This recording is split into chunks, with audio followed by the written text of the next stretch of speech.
Hello everyone, welcome to Eklavya study point. और मेरा नाम है सचिन। और आज की इस वीडियो में मैं आप सभी को क्लास 12th की हिंदी से जो आपकी अंतरा बुक है और जो आपकी कविता है कार्नेलिया का गीत, जिसको लिखा है जयशंकर प्रसाद जी ने, उसको आसान भाषा में समझाने वाला हूँ। उसकी पूरी साप्रसंग व्याख्या आपको बताऊंगा।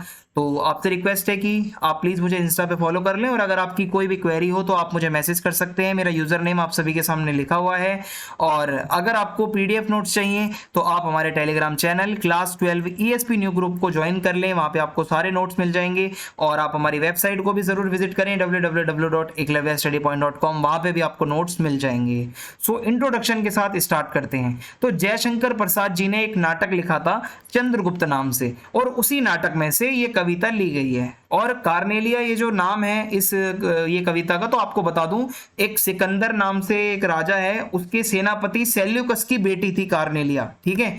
और कार्नेलिया भारत में जब आई है तो वो भारत देश की प्राकृतिक सुंदरता को देखती है, नेचर को देखती है, तो वो बहुत खुश हो जाती है। उसको बहुत अच्छे से वो बताती है अपने गीत में।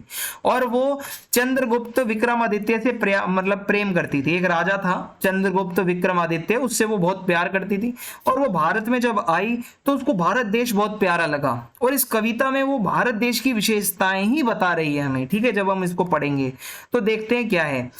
तो अरुण है मधुमय देश हमारा, यहां से लेकर लास्ट लाइन है रजनी भर तारा। तो संदर्भ में आप बताओगे, कविता है कार्नेलिया का गीत, कवि है जयशंकर प्रसाद जी। इसका प्रसंग कुछ इस तरीके से है कि ये गीत जो है छायावादी कवि और नाटककार, यानी कि नाटक भी लिखते हैं, और जो इनकी कविता लिखने की कैटेगरी है वो छायावादी है। और कवि है जयशंकर प्रसाद। और उन्होंने जो अपना नाटक लिखा चंद्रगुप्त, वहां से ये कविता ली गई है। और ये गीत हमारे पाठ्य पुस्तक अंतरा भाग 2 में संकलित है। और कार्नेलिया सिकंदर के सेनापति सेल्यूकस की बेटी है। वो सिंधु नदी के किनारे पर इस तरीके से बैठी हुई है, और वो ग्रीक शिवर पे बैठी है। मतलब ग्रीक लोगों का जो शिवर लगा हुआ था, जहाँ पे सारे ग्रीक लोग बैठे थे, वो वहां पे बैठ के देखती है भारत की सुंदरता को। तो वो कैसे बताती है मैं आपको समझाता हूँ। तो वो कहती है, हमारा देश भारत लालिमा और मिठास से भरा है ना। हमारा देश जो है, यहाँ के लोग बहुत ही मतलब एक तरीके से स्वीट हैं।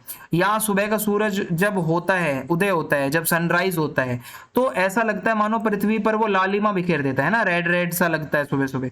तो इस देश में तो अनजान लोगों को भी एक सहारा मिलता है। हमारा देश अतिथि देवो भवो के उस पर चलता है कि हमारे लिए अतिथि भगवान है। कोई विदेशी भी आता है ना अनजान, तो उसको भी हम अच्छे से आदर सत्कार करते हैं।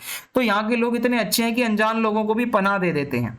भारत एक विशाल हृदय बड़े दिल वाला देश है। और कार्नेलिया भारत के प्राकृतिक सौंदर्य का बहुत अच्छे से वर्णन करती है, और कहती है कि यहाँ सूर्य उदय के समय सरोवर, यानी कि जो तालाब होते हैं, ठीक है, उनमें जो कमल के फूल होते हैं वो खिलने लगते हैं। ठीक है। और सूर्योदय के समय कमल के फूल खिलकर अपनी सुंदरता बिखेरते हैं और बहुत सुंदर लगते हैं। सूर्य की किरणें उन पर नाचती सी दिखाई देती हैं, यानी कि कमल के पंखुड़ियों के ऊपर। और यहाँ का सारा जीवन बहुत ही सरल सिंपल लोग हैं। ठीक है। मन को सुकून देने वाला यहाँ का वातावरण है।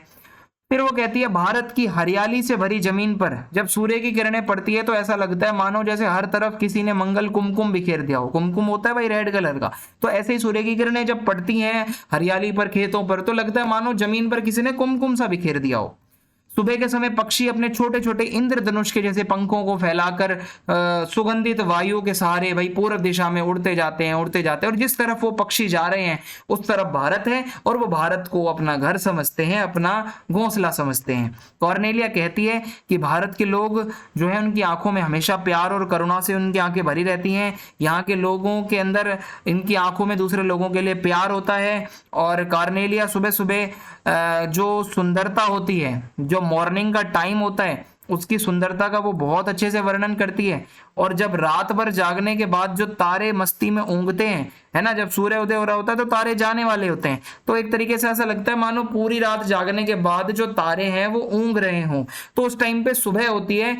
सुबह को उषा भी कहा जाता है, याद रखिएगा।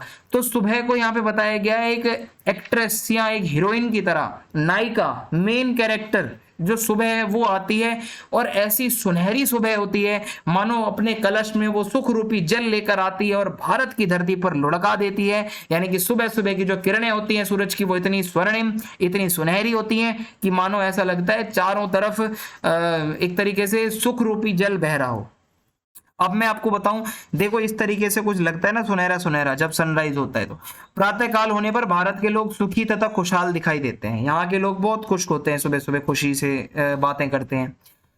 इसका विशेष आपको बता दूं, इस गीत में भारत देश की सुंदरता का वर्णन किया गया है, खासकर इसकी प्राकृतिक सुंदरता। इस गीत में संगीतात्मकता है।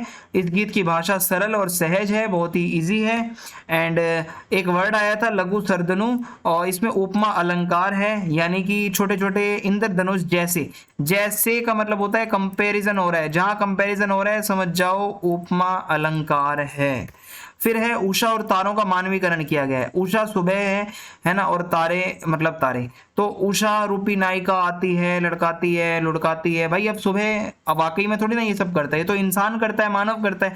तारे ऊँघते थोड़ी हैं भाई, सोते तो इंसान है। तो एक तरीके से मानवीकरण यानी कि मानवीय जो चीजें होती हैं वो जब आप प्राकृतिक में घुसा दो तो वो मानवीकरण कहलाता है। तो कवि ने बहुत प्राकृतिक सुंदरता का बहुत अच्छे से सचित्र वर्णन किया है। तो अगर आपको कविता समझ में आई हो तो आप अपना फीडबैक जरूर लिखें कमेंट बॉक्स में, और ज्यादा से ज्यादा वीडियो को लाइक करें और शेयर करें, चैनल को सब्सक्राइब करें। जय हिंद, जय भारत।